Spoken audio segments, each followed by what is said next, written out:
Morning, Mikael. Good morning. Any fresh injury worries after Wednesday night? No, we didn't have any surprises there, and hopefully everybody would train well today and available for tomorrow. Wtieimber and William Saliba, of course, weren't part of that squad in midweek. Are they okay? Yeah, they are okay. Obviously, they have played a lot of minutes. They've been carrying a few niggles, and it was a really good opportunity for us to offload them a little bit and refresh them. The news that broke this morning, great news for you. Max Dowman signed a pre-contract agreement ahead of his first professional contract, and he'll be 17, make me feel old at the end of this year. But can you just put into words how happy you are and what message that sends from this football club? Yeah, it's a proud moment to see him yesterday signing that deal in front of his family and his loved ones, and yeah, big credit to everybody that has been involved in that journey with him to bring him all the way to the first team, and especially in the manner that they've done it. And now we have an amazing talent that day by day I think we need to shape, because it's so much there. Can you, Mikael, can you just reflect on the past week? Because I'm guessing you might have had to have lifted the players after Sunday. I know you've spoken about it pre the Kairat game. How much did Wednesday night help, though, just to dispel everything that happened last week? Well, it's just understanding where you are. Certainly, when you lose a game, you have a lot of feelings, because especially this group of players are so competitive and they seek for excellence. And when you don't reach it, you ask yourself questions, and we did that. But I think my role there as well is to bring optimism and reality of where we are, and our club has a long history, and to find a moment where in February we are in the position that we are is very difficult to find. So guys, we are doing so many things so well, and let's focus mainly on that. And for sure we want to improve, we want to be better in every area, but with that sense as well of self-confidence and conviction that we are in the right path. You said you needed to bring optimism and reality. Did anyone need to lift you? No, in these moments, no. Normally I'm the opposite, and when we are doing so well, I'm there with the stick to say this is not good enough, this is not good enough. The other day, no, because I know how much they wanted, the amount of games and the demands that we put on those players every day. And those moments, they need to understand and feel that we are right behind them, that I'm mainly responsible for that. And that they keep playing with that freedom, with that enjoyment, as I discussed the other day, and make sure that journey is beautiful, because what is ahead is great, and everybody has to be part of that, but in a good sense and with good humor and with good optimism, and looking forward to it. Can I ask you about Martin Odegaard and his form? It's 1 goal and 3 assists. I know numbers can say one thing, performance is another. Is there any part of you that's concerned, and is there any part of you that is thinking about maybe to take him out of the firing line a little bit and rest him? So those are the numbers, but we have to give the full numbers as well, that he's played much less minutes than any other season as well, because he's been 3 times injured. That's the reality. We want to improve that for sure. We want him affecting the game in the areas that we can win football matches, that's for sure. But if you know Martin, how he works every single day, I have no doubt that that will come. After nearly a year, Kai Havertz made his first start. Yeah. Is he ready to go again and start against Leeds? Is he fit enough? Is he strong enough? Yeah, he is ready. Obviously, he started the other day. Obviously, it's been a long period, and now we need to manage that load and the games that we're going to select for him to start. But it was no reaction to that. I think it was super positive. You could see straight away the impact that he can have in the team. So he's ready. Just final one from me, just on Kai. How do you think he's going to help the other strikers in the team? Not only just for the load, but also to know that they've got that competition back again. More than the competition, which I understand we have different characteristics with the nines, but as well Kai can play in different positions, and his main quality is that he makes you better somehow. The way he moves, communicate with this, gives you information, moves around, is a very difficult player to mark, and especially he opens up a lot of spaces for the rest of the players. So I think they're going to be very happy to have him around. Thank you. Good luck. Thank you. From the Premier League. Hi. Just touching on that again, Kai Havertz and Jokic, they seem to have a connection. Immediately, Havertz turned middle of the pitch, got the assist. Gyökeres returned the favour, took the defender away for the Havertz goal. When you signed Gyökeres initially, did you have that in mind to have Havertz behind him and sort of in the left centre space? And how much do you think that will change your midfield? Because obviously someone will also have to come out. Is that something you're comfortable to do?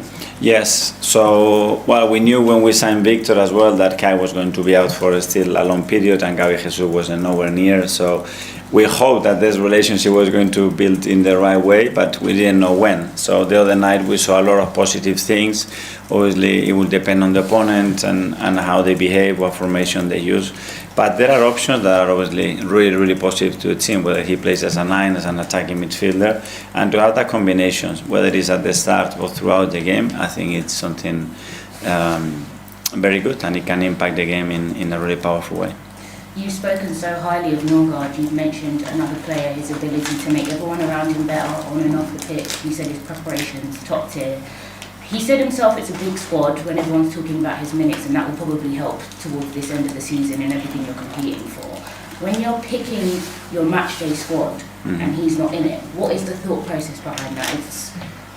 It's hard because he's competing with. At the moment, there are 2 or 3 players that have to be out of the squad. Yeah. That's our reality. I cannot change that. These are the rules. Hopefully, the Premier League next season, instead of 18 outfield players, it will do 20. I beg them from here, like it's in the Champions League, because it's much better to manage the squad, to maintain the value of the players, to maintain the mental health of the player, because nobody wants to get out of the squad. So I beg them that if we can, between all of us, help us on that, we can deal with hotels, travels and all that, and that would be very, very helpful for everybody, because that's the worst thing when you need to leave somebody. But at the end you have positions, players that can play in various positions, and you cannot overload certain positions and weaken some of them. So that's normally the process to make that decision. Because it's never about, if it's about how he trains, how he behaves, how he talks, how he helps everybody, he needs to be in every minute of every game. I love that. And finally, Brando Bailey-Joseph came on, had a debut, another 17-year-old. There's a lot of talk in the Premier League about youngsters promoting people from the academy, but I don't think people realise how big the jump actually is. In your management style, what are you looking for to separate a youngster who's actually ready? Another 2 spots in the squad is great as well, so we can bring more young players, more solutions, more happiness there, the right moment. So that's something only is going to help. So hopefully we can do that, but it's great. At the end they need to understand and especially feel that door is open, you know, that the dream is possible, and they've been training with us now for a few days, and we find the right moments to do that. We need to get them that taste, and then we have to see how they behave in that environment. It's the only way to understand whether they can contribute to the team or not. Thank you. Alex from the BBC. Hi, Miguel. Hi. There's been a lot of talk about how you don't have a clear scorer in the Premier League, but how important will the return of Ricardo Calafiori potentially be because of his unpredictability and to help unlocking those forwards? Yeah, well, Ricky's been instrumental in the way, especially that we attack, and he has unique qualities to occupy spaces and to create things that probably the qualities of the other fullbacks are different. So when we need them, they will be there. Now he's fit, he's available, and we'll have to wait and see when we can use him. Tom? Hi, Michael. Congratulations on the Max agreement. Thank you. We heard previously that he suffered an injury similar to Mosquera, who's since returned to the squad. So I'm curious, what's the timeline with Max's return? It was a little bit more than Mosquera's. Obviously, we need to be as well. He's growing, and we need to be very careful. We're a little bit more protective. It's true that he has a different schedule as well because he needs to go to schools and that, so we need to respect a lot of things throughout that process, but I think he's quite close. He's on the pitch now, he's doing well, and hopefully we're going to be able to see him soon. And Damesh asked about Martin earlier on as well and his form at the moment. I noticed on the field that he drops quite deep sometimes to try and link the play and get the ball. You mentioned earlier how you want him to get into the positions that he's going to affect the game more. When he does drop into those deeper roles, is that by design or is that as a result of others not doing certain things and he needs to get into those areas? It's a bit on his nature, and my nature is to go to the opposite side, but we need to respect as well the qualities and the talent of players, and within that they need to feel as well the freedom in attack, especially to do what they believe is best there. Matt from the Standard. Hi. You've had a fair few academy players obviously come into the first team. Ethan made his debut really young too. Where does Max sort of rank in the academy players you've seen come through? In terms of talent or? Talent, mentality, all the things. Yeah, well, certainly one of the best. I mean, what he's done with us at the age of 15, me personally, I haven't seen it before. Only with a guy that used to play in Barcelona, but maybe not even that. But yeah, he certainly has, not only that, he has a certain charisma as well and personality that he doesn't get overwhelmed, whether it's by the situation or the stadium or the opposition, and that's a huge quality to have. And when you're sitting down with players like him, an academy player, trying to get them to sign a contract, how important are players sort of like Bukayo as an example, as sort of as the pathway is there for them? Well, the fact that obviously we have very good examples at the club, it is very helpful. Then it's down not only the player as well, but the family as well, because obviously they are in a crucial part of their education and their development, and we are very responsible of that. But it's been great. He's got a great family. The communication between us has been very, very productive over the years, and now I think they trust what we're going to do with him, and now it's down to him and us to build an amazing career with him. Heineke, just on the on-pitch relationships and connections, with how busy January has been, I mean, a game every 3 days, no midweek off, how much time have you actually had to figure out those new connections and work on them? Because yeah, it just seems like there's been no time. To figure it out a lot, to work very little, unfortunately, because we haven't had time, and obviously the availability of the players are crucial in relation to that. But yeah, constantly build that. Now we have some new ones as well with some of the players that in the last few weeks are being available, and learn quickly. The quicker that we learn, the better, because we will know what is more effective against certain opponents as well, and we'll be better. And on that, with the first goal the other night, I think the word we've used quite often is like vertical in terms of when Arsenal playing well, and that seems that they were very vertical. How pleasing was that, and would you like to see that type of football more? Yeah, it depends what the game needs. You can be vertical when the opponent behaves in a certain way. When they have 10 players inside the box, you cannot be vertical. You can maybe shoot from the edge or create chaos in the box or do something different or generate set pieces. So if they want to defend there, make sure they defend there, but with 6-7 players inside the box. So depends on how the opposition behaves and the opportunities that you have in relation to space and time. James, yes, Theo? Okay, we talk a lot about the fine margins in the title race. I just wondered what your reaction was when City signed Gay and Semenyo this month. That's business. I don't know. I know what they're going to do and what they've been doing over the last 10, 15 years. So obviously, no surprise. They want to win and they will do everything to win. I mean, they look like sort of win now signings, you know, players who know the league. I just wondered, does it make you look at the last few days of the window any differently? Not because of them, because if we have any issues, we need to be on top of that, but that's not a surprise. They did it as well last year, very aggressively when it was needed. And we have our ambitions, but as well we have our own restrictions, and we need to know that we have to do what we can do and what we believe is the right thing to do. And Pep's called Arsenal the best team in the world last week. He's also talked about how they have the sort of know-how to win the title, sort of implying there's a difference there between City and Arsenal. Do you think he's playing mind games with you a little bit? With me? Yeah. I don't think so. Do you still sort of talk? Yeah. Even though you're two top clubs. Yeah, I don't talk like with my wife every 3 days, but we talked and quite generally, and I think he talks about how he feels, and that's it. And if there are mind games, there are mind games, but I don't pay too much attention, because at the end you have to go on the pitch and deliver. Because people would find it surprising that you can maintain that relationship and yet be rivals at the same time. For me, the surprising thing will be not to, and I think it will be a really bad example for sports.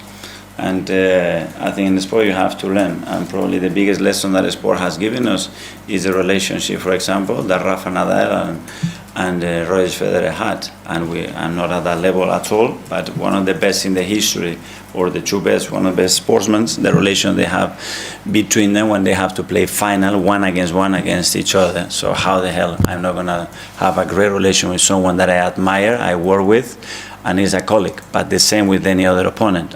When it goes to the court or to the pitch, that's forgiven. Thank you. Yeah. Harry, BBC Radio. Hi, Mikel. You spoke quite a bit after last weekend's game about the need to enjoy the position that you're in as a group. It seems from the outside that there was a bit of a sort of psychological reset. Have you spoken at all about maybe a tactical reset? Is that something that you think is required? Well, depending on the game, 3 days before Manchester United, no. In the first half an hour against Manchester United, no. The way we give the ball against Manchester United, big yes. So depending on the action, depending on the moment of the game, and the way we concede the 2 goals, big yes. Okay, we'll do the last 2 in the As live first after you. Good morning, Mikel. Good morning. Abdi here from Ventures. One, Declan Rice is about to make his 300th Premier League appearance tomorrow. How proud are you of him for reaching such a proud milestone? Yeah, especially at the age that he's doing that. I don't know how many players they've done that so early. So that shows the consistency, the professionalism that he has, because to be able to play only at this level is just already a big thing, but as well the manner and the performances that he's put in throughout those 300 games. And the second question is, only Arsenal and Chelsea have scored more set-piece goals than Leeds in the Premier League. How do you nullify that threat tomorrow? Well, first of all, understanding what they do, conceding very little, that's the best way for sure. And if we do concede, just to defend with your lives and good organisation to try to prevent that happening. Phil from Pierre. Just, hi Michael, just picking up on your relationship with Pep, do you think it sort of shows that maybe the times have changed? Because obviously back in the day, say, Arsenal obviously didn't have a very good relationship with Fergie, they were really at each other's sort of throats. Do you think that's just sort of a sign of the times now, that there's maybe less rivalry in sport than there once was? I don't know, but I think that relationship was different. I know Pep since I was 15, and I lived 4.5 years with him every single day, you know, so it is different, but I'm sure that Pep had a great relationship as well with Enzo, which I'm very aware of, and they work and they can be rivals, because as well as the type of person that he had and the relationship that you build. But the same will happen with a player. I had players here, and then I have to play against Granit tomorrow, and I love Granit to bits, and if I have to play on the pitch, we go to war, because I know how he is as well. But outside that, if I can help him with anything, I'm there for sure. Just picked up on something else you said earlier about having to expand the Premier League squads because it's affecting players' mental health if they're not selected. What did you mean by that? Have you been able to see that firsthand, that it's quite damaging if the player isn't selected? Well, because we have a really unique job, which is we have the ability to transform somebody's life, career, which is great, but as well, every week we have to tell somebody, tomorrow you don't do your job. You're not even allowed to travel with the team. So tell me a job that you do that. I cannot go to the kitchen tomorrow and say to 2 of the chefs, today you don't cook, just go there and see how they cook or go home. It's really tough. So someone that wants to feel part of that, he needs to be there, he needs to travel, he needs to be there, and he has to have the feeling that he has a chance. When you take that chance away, you have to leave that player because he feels that he's not good enough, because at the end your decision is clear. I choose another 20 players in front of you. And I think this is something avoidable. Why? Because the demands on games are bigger, so we need bigger squads. So it doesn't make a lot of sense to restrict that, in my opinion. So I think we need to expand that and give the possibility to allow everybody to be part of that. And then we can make the right choice in relation to the game, and then we can manage better the minutes, the psychological and emotional moment, and then how we want to change the game. And I think it's better for absolutely everybody. That's my opinion.